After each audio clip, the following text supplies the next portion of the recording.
To my right is Bounty Law Series lead and Jake Cahill himself, Rick Dalton. And to my left is Rick's stunt double, Cliff Booth. So, Rick, explain to the audience exactly what it is a stunt double does.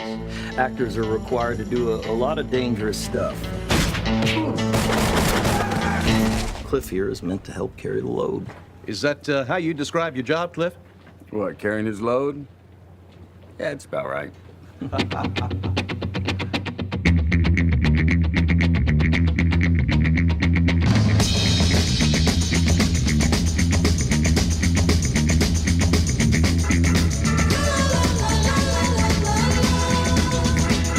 hands are registered as lethal weapons.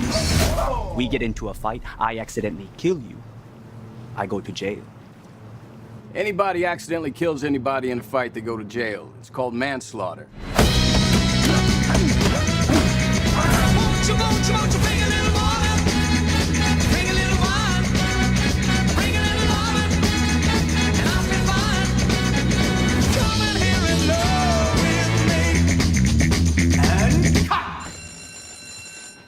That was the best acting I've ever seen in my whole life.